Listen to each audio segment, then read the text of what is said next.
एगो समधी अगुआ से कहे छो कि हमरा पैसा कौड़ी गाड़ी घोड़ा कुछ न चाहिए, अना हमरा के पक्का के मकान चाहिए। एक के शर्त बा, एक शर्त रही और का रही गाना के माध्यम से ना दहेज में सामान चाहिए हो ना ही पक्का के मकान चाहिए। सुना अगुआ महान बटे के अरमान समधिनिया जवान चाहिए। सुना अगुआ महान बटे के अरमान समधिनिया जवान चाहिए। सुना अगुआ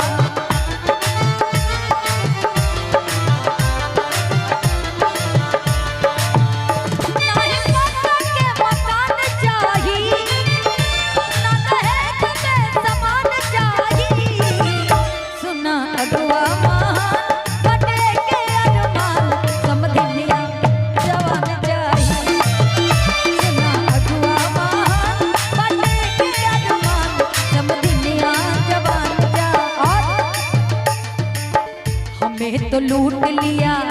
इधर आओ जी, ऐसी ऐसी अगर समधिन मिल जाए तो मिजाज खुश हो जाएगा। हमें तो लूट लिया मिलके हुस्न वालों ने, हमें तो लूट लिया मिलके हुस्न वालों ने। गोरे गोरे गालों ने, काले काले गालों ने, गोरे गोरे गालों ने। इधर आओ जी, रुको भैया। हमें तो लूट लिया, यहाँ के लोगों को लूट ली है ये। इन्हें तो लूट लिया मिलके बंगाल वालों ने,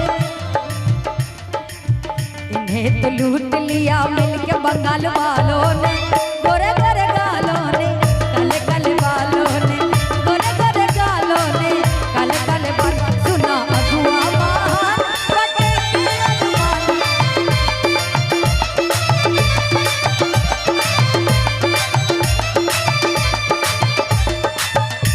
और कहा तरी, अच्छा हाँ बजा दीजिए, बजाइए बजाइए।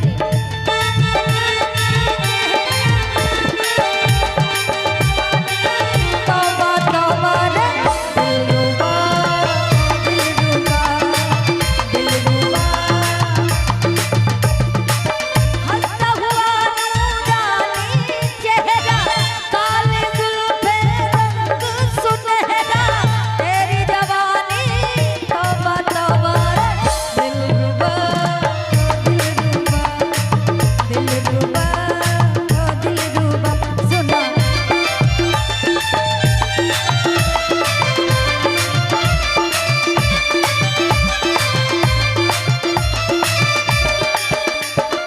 और समधी कहा तारे अपना समधी से,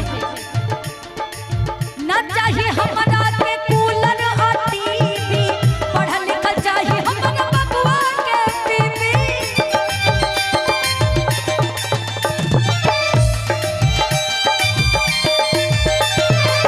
ना चाहिए हमरा के कूलर और टीवी, पढ़ल लिखल चाहिए हमरा बबुआ के बीबी, पढ़ल लिखल चाहिए हमरा बबुआ के।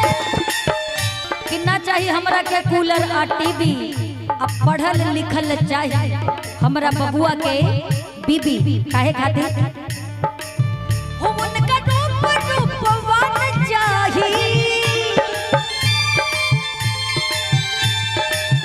उनकर गुण गुणवान चाहिए। सुना अगुआ महान बटे के अरमान समधिनिया ब्यूटीफुल चाहिए। सुना अगुआ महान बटे के अरमान समधिनिया ब्यूटीफुल चाहिए।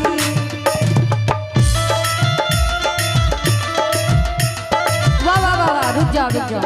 अच्छा समधी अगुआ से कहा तारे मालूम बका, तुम तो धोखेबाज हो, वादा करके भूल जाते हो। तुम तो धोखेबाज हो, वादा करके भूल जाते हो। रोज रोज तुम जो सनम ऐसा करोगे, रोज रोज तुम जो सनम ऐसा करोगे, हम रूठ जाएंगे तो हाथ मलोगे। कहने लगे देखो अगर हम रूठ जाएंगे तो फिर हाथ मलते रह जाओगे। अपनी जो बिटिया है ना, जो अगुआ राम, रखे ही रह जाओगे क्या? अरे तुम तो, अगुआ कहता है क्या, तुम भी बड़े चालाक हो, मुस्कुरा के दिल जलाते हो। तुम भी बड़े चालाक हो, मुस्कुरा के दिल जलाते हो।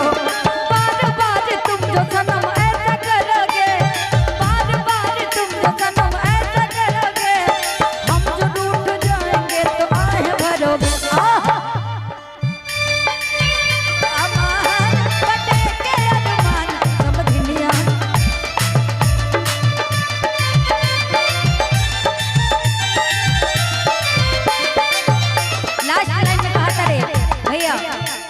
अच्छा, लास्ट लाइन का मतलब समझिए ने भी, ना भी ध्यान दे।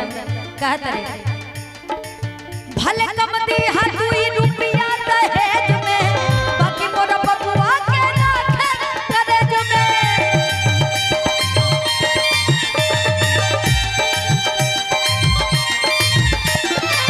भले कम दी हाथुई रुपया दहेज में, बाकी मोर बबुआ के राखे करेज में, बाकी मोर बबुआ के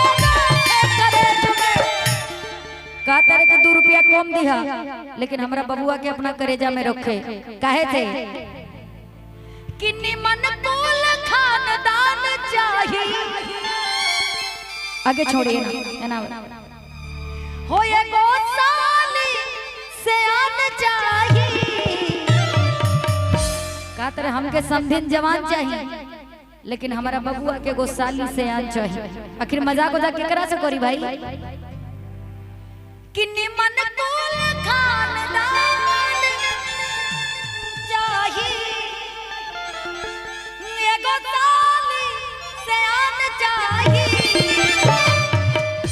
आवा कैसे के सुना अगुआ मान बटे को अरमान, समधिनिया जवान चाहिए। सुना अगुआ मान बटे के अरमान, समधिनिया जवान चाहिए। सुना अगुआ मान बटे के अरमान, समधिनिया जवान चाहिए। सुना अगुआ मान बटे के अरमान, समधिनिया जवान चाहिए। सुना अगुआ मान बटे के अरमान, समधिनिया जवान चाहिए। सुना अगुआ मान बटे के अरमान,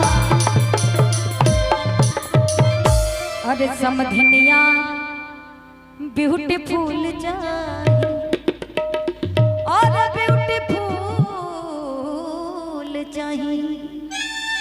अच्छा लगा तो थोड़ा ताली बजा के आशीर्वाद दे दीजिएगा। और एक गाना ये जो